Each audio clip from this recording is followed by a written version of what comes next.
हिंदू भाई ये बैठ के वीडियो अपने घरों पे देख रहे हैं, देख लो भाई, कोई दिक्कत नहीं है।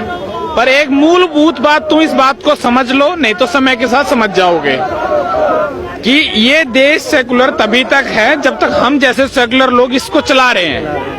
ये अपने आप उस दिन सेकुलरिज्म खत्म हो जाएगा जिस दिन हमारी जगह किसी और लोगों ने इनको ले लिया। तो तुम ये कतई मत समझना कि तुम अपने घरों में बैठ के 50,000 की सैलरी कमा रहे हो, कॉर्पोरेट में बैठे हो, जब सर्दी है चाय पी रहे हो, हमें कोई मतलब नहीं। मोदी लड़ लेगा, आखिर में होगा क्या? मोदी सरकार आर्मी उतार देगी रोड के ऊपर, या बिल वापस करना पड़ेगा। इससे एक्सट्रीम कुछ नहीं हो सकता। ये एक्सट्रीम पॉइंट है देश का। आर्मी उतारनी पड़ेगी इस देश में वायलेंस को रोकने के लिए, या तो बिल वापस लेना पड़ेगा। दोनों ही सूरतों में देश को नुकसान है। कैसे? एक तो इतनी प्रॉपर्टी फूक गई, होगी बर्बाद। अगर आर्मी उतारी उसमें खर्चा, और कोई निर्दोष भाई मरेगा उसमें, जो नहीं चाहता वो भी मर जाएगा। तो एक बात आप समझ लें कि ये देश अगर धर्म के नाम पे बटा था तो मुसलमानों को उनका देश मिला।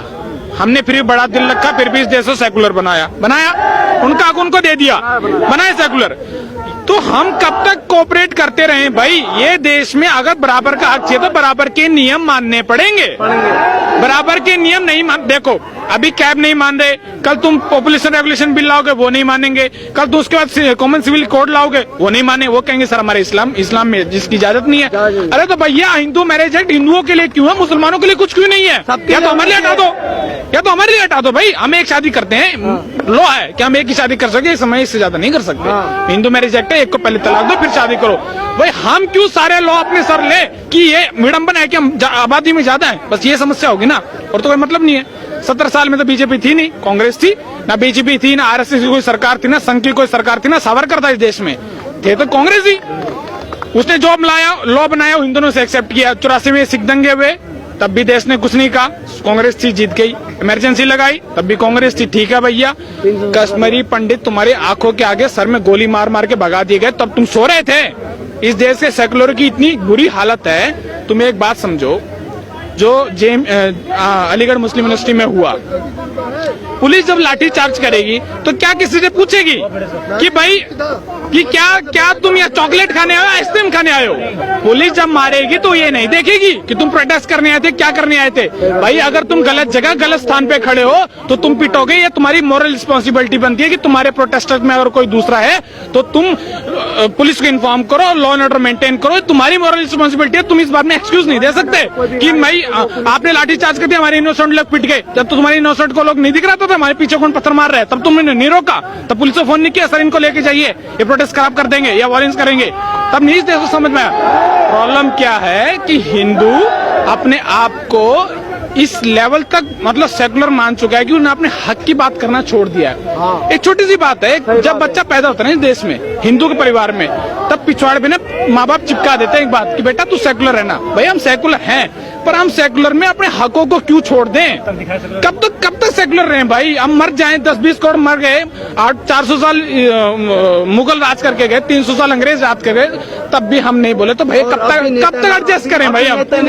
और सुन लो चाहते हैं अभी भी नेता। मैंने मोदी को, इस देश के 100 करोड़ लोगों ने मोदी को इसलिए वोट नहीं दिया था कि आलू प्याज सस्ते कर दो। आलू प्याज तो सर 10,000 करोड़ की सब्सिडी दोगे तो वो भी सस्ते हो जाएंगे। अगली प्याज मार्केट में आएगी तो भाव अपने आप खत्म हो जाएंगे। तो ये जो एक्सक्यूज दे रहे हैं ना, वो सुन लो, तुम तो सिर्फ बाल की खाल निकाल रहे हो, बाकी तुम्हारा पॉइंट कुछ नहीं है। इस देश के इतने बड़े बड़े मुद्दों को कौन सुलझाएगा? कोई मेरे को इस बात का जवाब दे दे। 370 कौन हटाएगा? कॉमन सिविल कोड कौन लाएगा? पॉपुलेशन को कौन कंट्रोल करेगा? राम मंदिर तो कोर्ट का इशू था, वो जैसे सेटल हुआ। तो इन मुद्दों को कौन सरकार अपनी रिस्क पे सॉल्व करेगी? कांग्रेस तो नहीं करेगी। कांग्रेस को तो 17 साल चला रहा है, उसको हर चीज में तकलीफ है। तो मेरे भाई हिंदू भाई इस बात को समझे कि मैं वायलेंस नहीं कहता वायलेंस करे, पर अपने हक की बात, ये बात तुम कहना सीखो। तुम ये मत समझो कि हमें मतलब नहीं सरकार देखेगी मोदी देखेगा।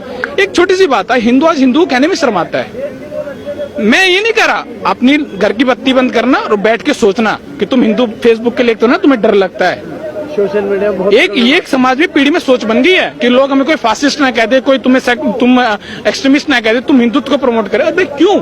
अगर मुसलमान शान से कहता है कि मैं इस्लाम को फॉलो करता हूँ, मैं क्यों ना कहूँ कि मेरे लिए कुरान, उनके लिए कुरान है, तो मैं क्यों ना कहूँ कि मैं हिंदू हूँ? भले मैं किसी को मारने के लिए नहीं कहता, पर मैं हिंदू कहना शान से कहूंगा। मैं गीता को मानता हूँ, मैं सावरकर, चंद्रशेखर आजाद, भगत सिंह, सुभाष चंद्र बोस की नीति को मानता हूँ।